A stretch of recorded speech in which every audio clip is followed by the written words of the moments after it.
Today, every day, small cap investors visit AgoraComm knowing this is the day to discover the world's next great company, to have their dreams come true.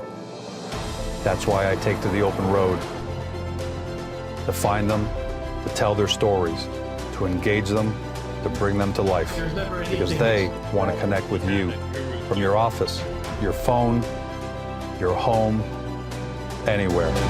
AgoraComm, find your dream.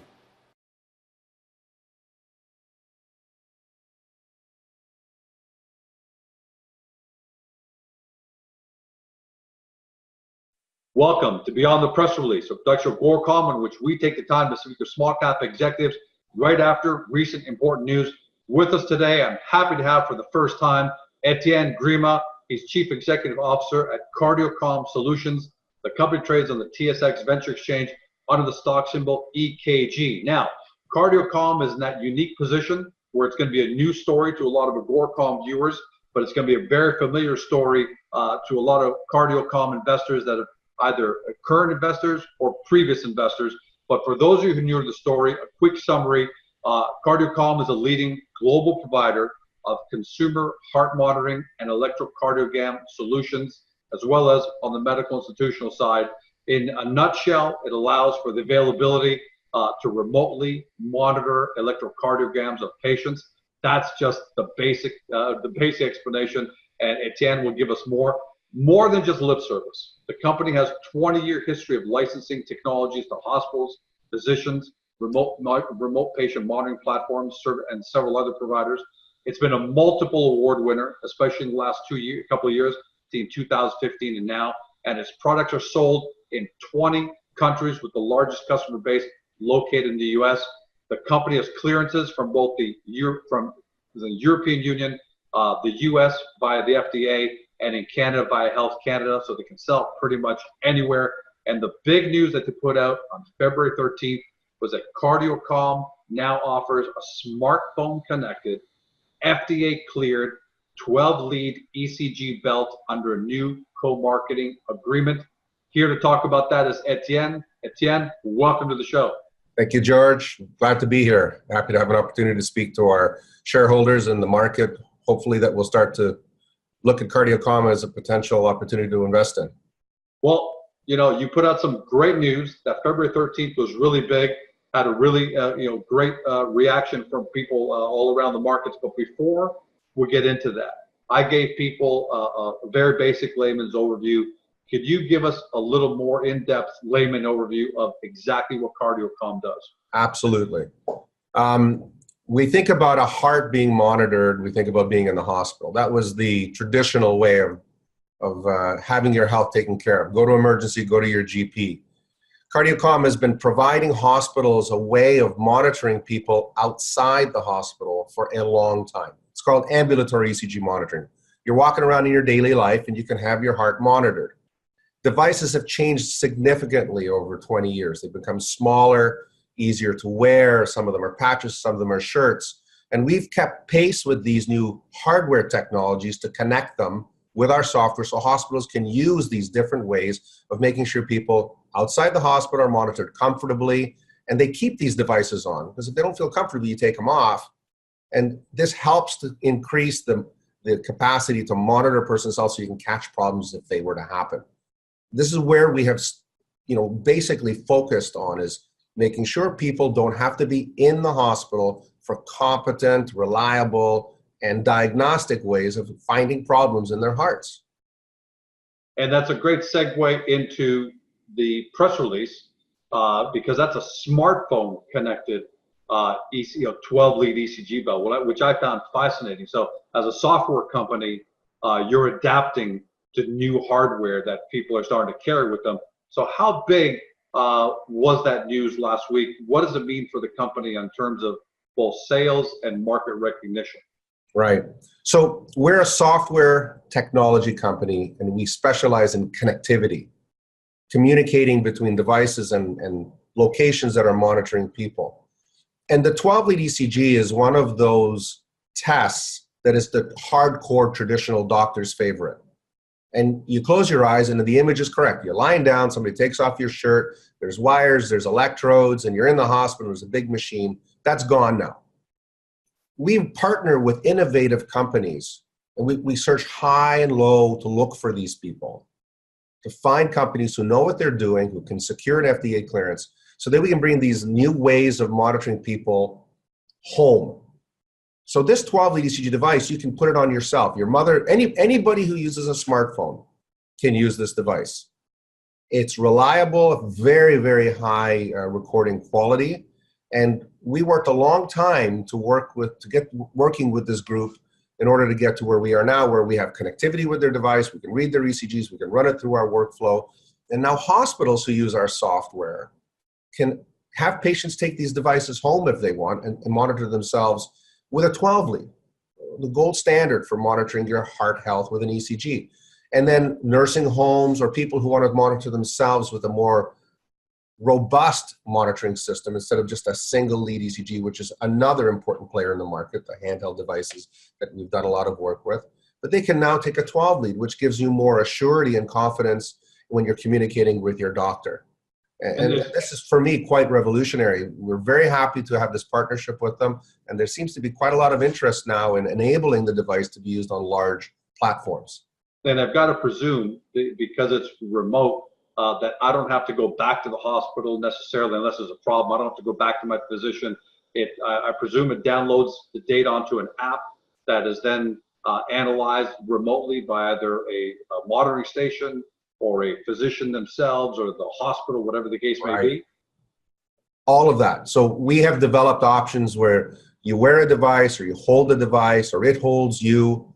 Your smartphone is your hub. We have one app. We've talked about this in our press releases. One app that works with multiple devices. That's a category killer right there. You're not downloading different apps for different devices. You have one app that can do different devices. And different devices are good for you at different stages of your life, either after a surgery or just monitoring yourself in health. And yeah, that app then communicates securely. There's all these cybersecurity, malware security, HIPAA compliance, all these requirements. We follow them because we're a hospital-based solutions provider. And they're built into everything we do. So that app will now send those ECGs somewhere, to a hospital or to a cloud-based system that's securely managed. And the doctors in the hospital can read it, or reading services could read it, or managed care groups can read it. We have a reading service, we could read it. We've been running this workflow for 7 years now with the HeartCheck ECG pen.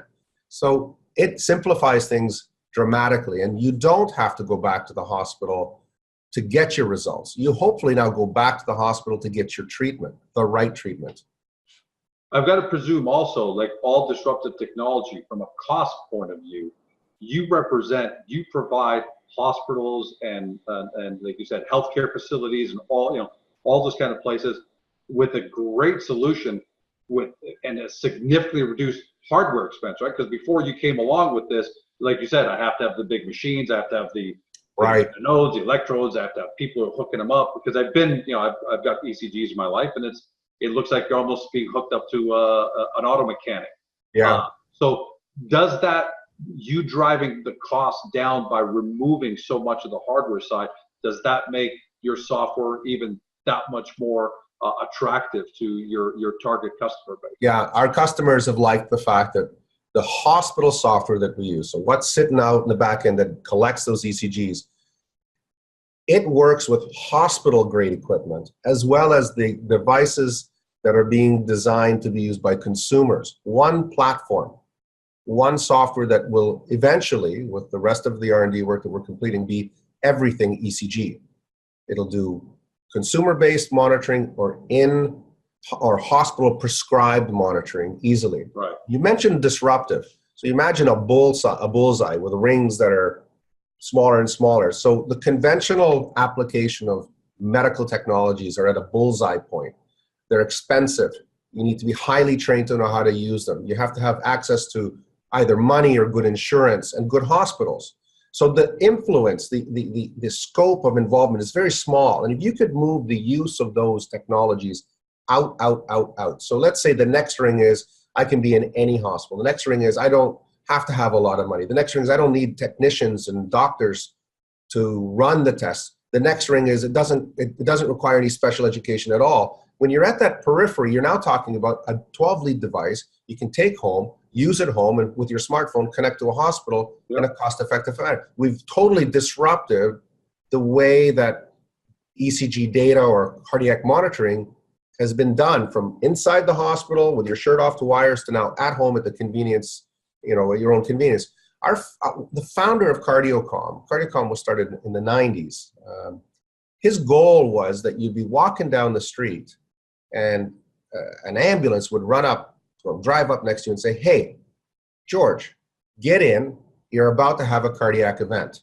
The idea was proactive monitoring while you're conducting your life normally so that someone could catch the signs before they become problematic, physically challenging to you, like a primary prevention measure, and they deal with it. And then you go through whatever it requires. Maybe it's a healthcare, lifestyle modification, dieting, maybe it's some medication, but you don't have that event, that critical event that causes you suffering. The other thing about cost, you mentioned cost. How much cheaper is it for you to do your own ECG at home than you to go to a hospital and have a nurse take up a room to put these expensive devices on? And you sit in the hospital, and we've all done that. We go to our doctor's office, we're waiting for not our 15 minutes to get our appointment, sometimes hours. And you go to Emerge, I've been there for hours and hours. So the cost for the healthcare system to support doing those tests is gone. It's just gone. You're doing it at home. You have a conduit to send the data to the hospital. They're already set up to read it. The results are done. You get a call. It's not the ambulance driving in, but you can get a call and, "Hey, come on, George, come in tomorrow. We know what's wrong." I mean, I can even see applications for, I know we're going off a tangent, but, athletes, especially young athletes. How many times we've heard in the past, knock on wood, but you hear student athletes who just drop and they realize afterwards that they had irregular heartbeats or regular heart rhythms. Yes. Nobody knew because nobody sends their 10 or 12-year-old or 14-year-old kids to get ECGs.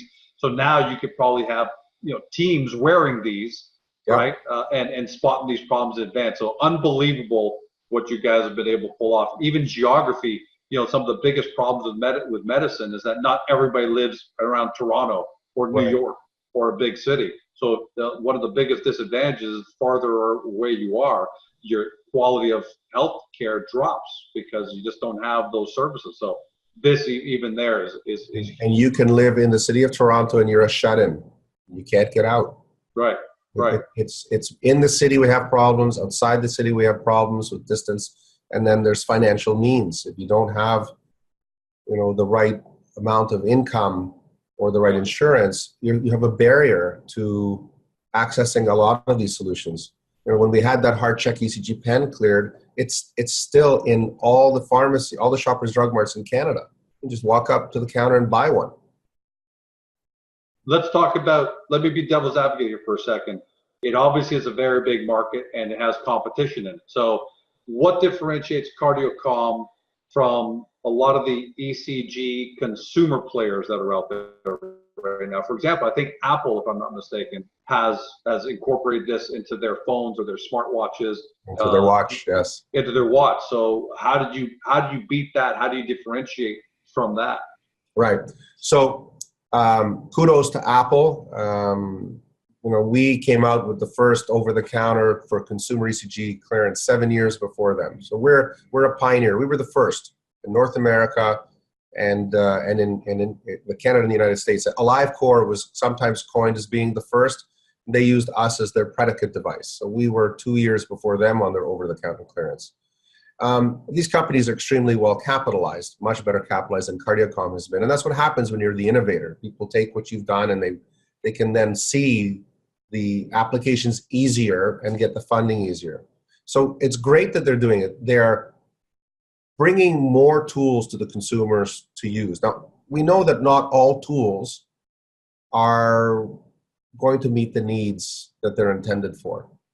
And so when you have a device like a watch or anything you're holding in your hand, or even the 12-lead belt, and you have an app, and they talk to each other, and the artificial intelligence in that app is giving you the answers as to what the device is doing. Right.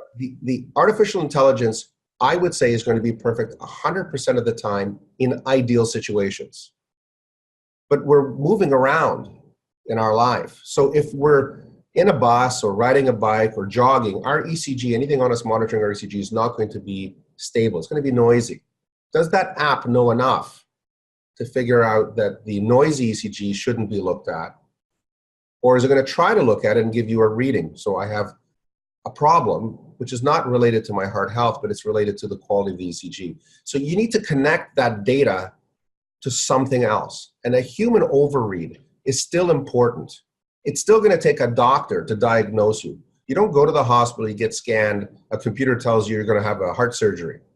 There are teams who will review the data because the data can be misleading. The data is not the end of it. There's your physiology, there's your attitude, there's your lifestyle. So you need something more than the AI. And we build the software that can go into the smartphone or that can have the AI. We have AI coming, but we connect it to the hospitals. And this is where we're different. Consumer companies building consumer products are consumer companies only.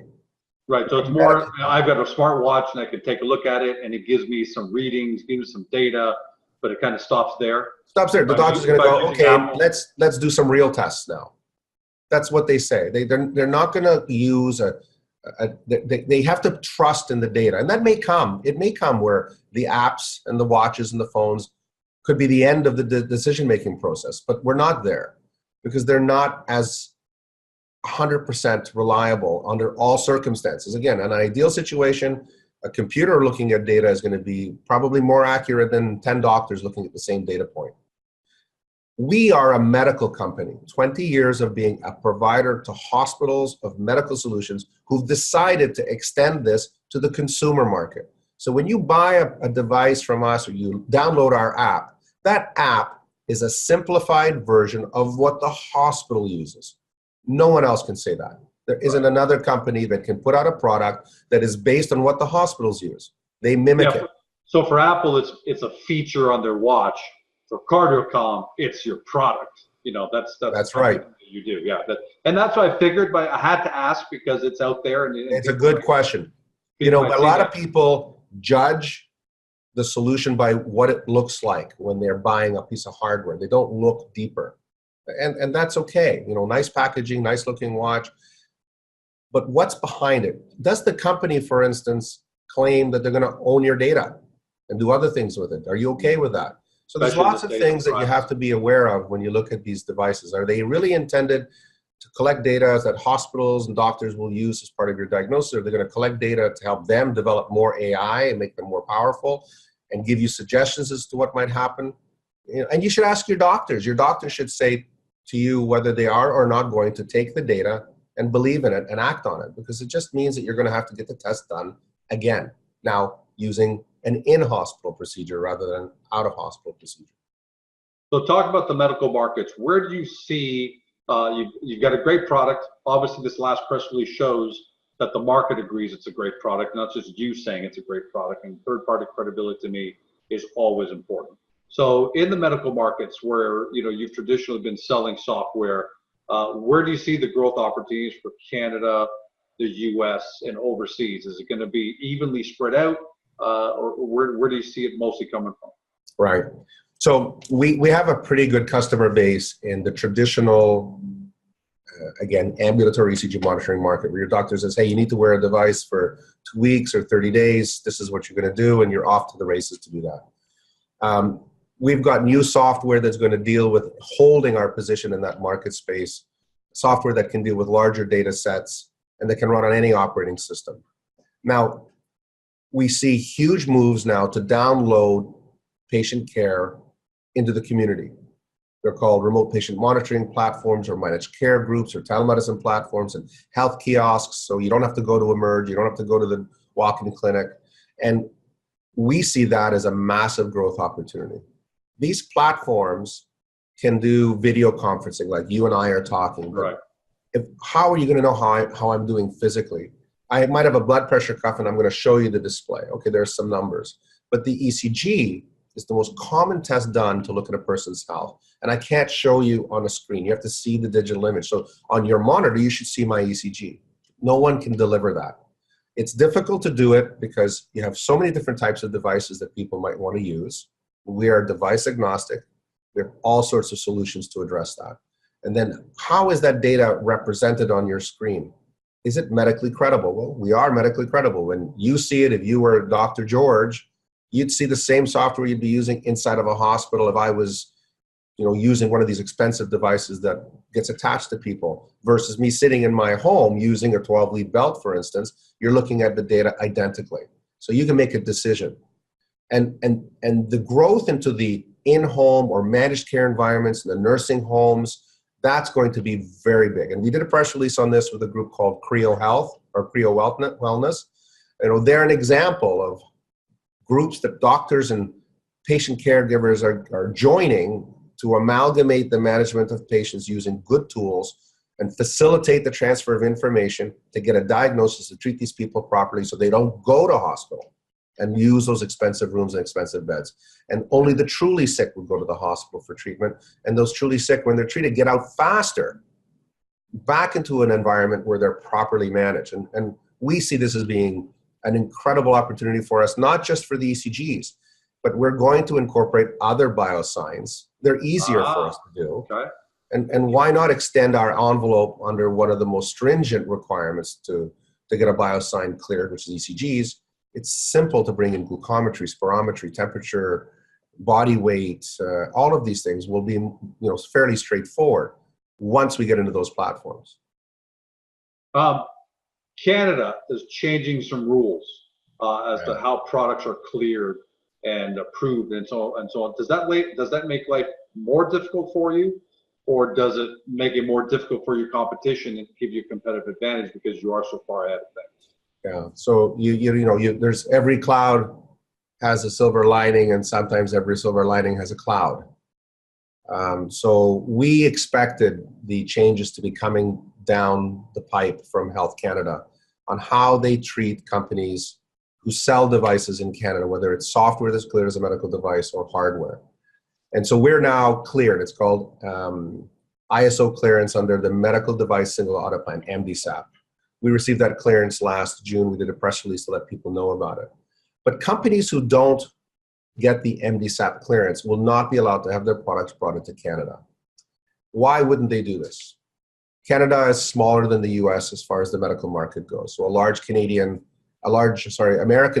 company may not want to pay the cost, which is substantial to get the MDSAP clearance and takes longer to do. They may not want to go through that to keep hold of a smaller market like Canada because of the return on investment for the effort. Because they have to redesign the entire system to meet these standards. And they might just focus on the existing US market. So we knew this was coming, and we looked for companies 2 years ago. We started to looking for companies who were planning to get their MDSAP so we can align with their devices and continue to provide access to needed hardware technologies to Canadian healthcare organizations. The second thing that we did was we have now been working with companies who don't want to do MDSAP, which is only required in Canada, and we're going to do it for them. So that means we technically become the manufacturer of record for them. Yeah. And then these products can come into Canada. Why would we do that? There are some amazing products that are really heavily dependent on by Canadian healthcare organizations, and they're going to be gone. And what will that do to providing appropriate care to patients, especially if we're talking about ambulatory ECG monitoring? They're going to have less devices available. They're going to have to go to the hospital to be tested. Or there'll be less devices and more delays in getting the device put on you. So we want to avoid that. We want to strengthen the position of the healthcare companies, healthcare providers in Canada, hospitals, doctors' offices, clinics, with continuing to give them access to good devices. And of course, that will help us because it'll leverage our software that they're using, as well as give us new opportunities to find customers who will now start to use our software. That's quite the silver lining in that cloud. That's what we're hoping. So that's Canada. On the U.S. side, in the press release last week, that's an FDA cleared product, but that's not your only product. You have an FDA clearance expected. You don't have it that's expected. What is that, first of all, and then what are the outcomes you expect if you're successful or if you're not, and when are you expecting it? So the device is a small handheld ECG. It's Bluetooth connected. And it has the advantage that the HeartCheck ECG bin has, where you can hold it in your hands or hold it in your hand against your chest. You can get a lead 1 or a lead 2 reading. Lead 2 is generally thought to be better by physicians for giving a better representation of how the heart is doing. We really like the device. It's made by a company overseas, and we thought it would complement what we're doing quite well. It's good to control one device yourself, as we did with the HeartCheck ECG pen. And we applied with FDA clearances on this, and it hasn't been an easy course. The FDA, while we've been applying, has modified and changed some of the way things are done, I think largely because of what Apple was able to accomplish. And we should be hearing, within the next anywhere between 5 and 10 days on the outcome of that review. We're at the very end of all of this.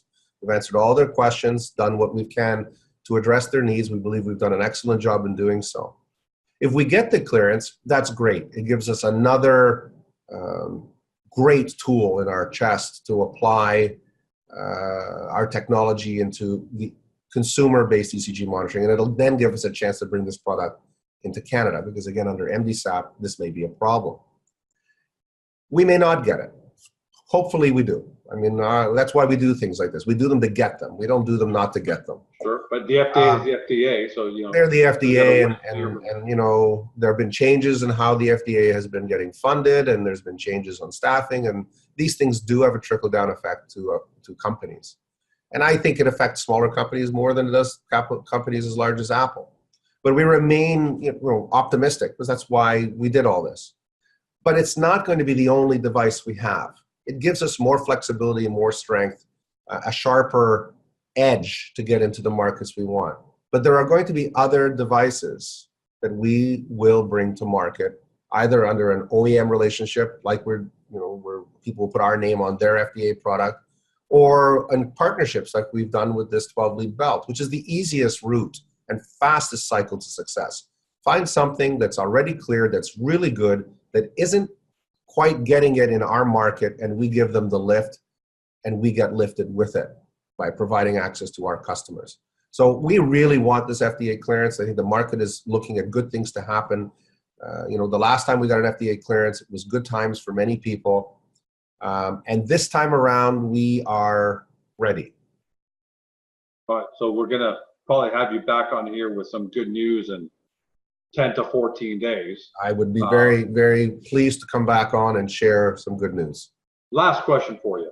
You just went to a major conference, the HIMSS conference, and that's a long acronym, so I won't take up people's time, but it's obviously, it's in the healthcare information industry. It's the largest conference of its kind.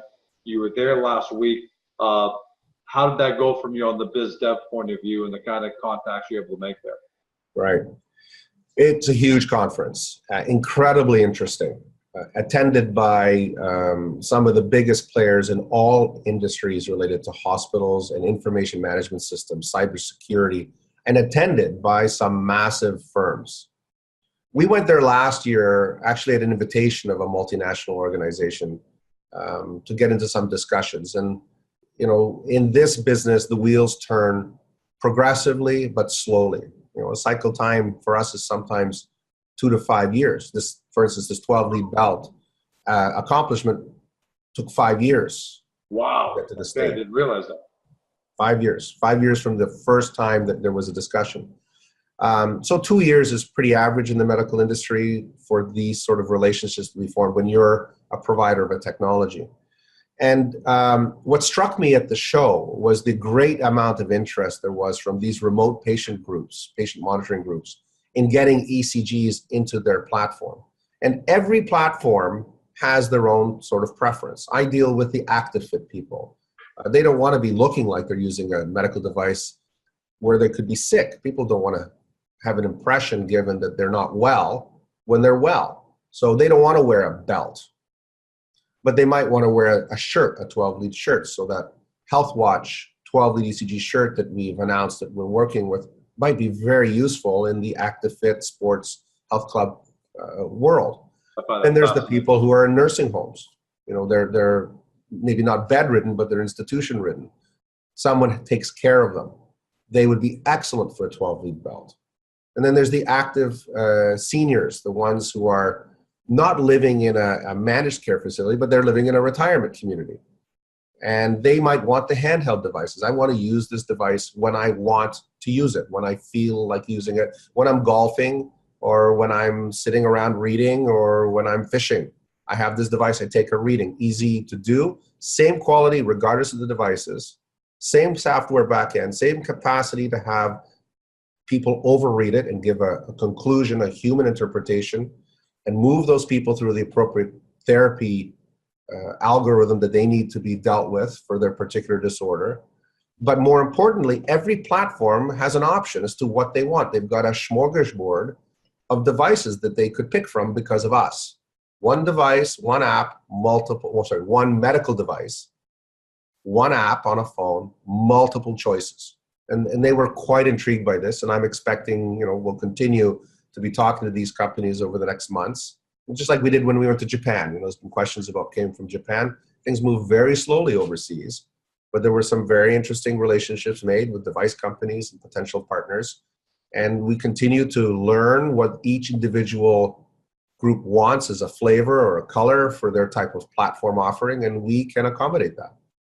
Yeah, I got to tell you what's exciting by you saying that, and I'm sure people at home must be thinking about it as you're talking, is not only the applications that are out there now, but the number of applications that will keep opening up Right. to what you guys have created. I mean, when you talk about shirts for active fit people, I couldn't help but think about sports teams and people wearing them so they can monitor their players, both amateur, professional, semi-pro. And it just makes it so cost effective. It's unbelievable. So Yeah. hats off to what you guys have done. Hats off to your press release last week and the great market reaction to that. I think that's great. And we're looking forward to having you back on because you're an exciting technology healthcare company with fantastic software. So it looks like to me, it's only on the business side, at least, it's a question of, it's not a question of if you're going to be successful. It's only a question of degree now of the next 2 or 3 years, because clearly your software is attractive to the entire industry. So thanks for coming on to tell us, what's going on at CardioComm, and looking forward to having you back. Thank you very much. We appreciate the opportunity to talk, and everybody here at CardioComm works hard, and we appreciate the support that our shareholders have been giving us, especially the long holders. We work hard for you guys. Well, clearly, because you can see it in the results. We haven't even had a chance to talk about the awards. So I'll tell everybody, I'll end it with this. Get over to Agoracom for more information about CardioComm, either punch in the company's name or stock symbol, EKG, and get, great profile information. You'll see there a list of awards just in the last, 3-4 years. Unbelievable awards when you take a look at those. And that's important to me, Etienne, and that's important for everyone watching at home, because I would expect the CEO of the company to be optimistic and to think that things are going to be great. That's the role of a CEO. Otherwise, you don't have that position. That's why third-party credibility at Agoracom, third-party validation is so important to us. And when we see the kind of agreements you announced last week, we see the kind of awards that you're winning over the last couple of years, that speaks volumes. So thanks for being here. Thank you. You've been watching Etienne Grima. He's CEO at CardioComm Solutions. The company trades on the TSX Venture under the stock symbol EKG. For more information about the company, and I encourage you to do your due diligence, get to Agoracom, punch in the company's name or stock symbol, read all the profile information, absorb all that information there, and then when you've got questions, post them on the forum, and we'll make sure that Etienne and his team get those answered for you, because you're going to have a lot of questions, because it's software in the medical space. A lot easier to understand now that we've had this conversation with Etienne, but no doubt you're going to have more, and that's the way you do your due diligence to discover, hopefully, your next great company. Thanks for joining us, everyone. Have a fantastic day. We'll see you next time.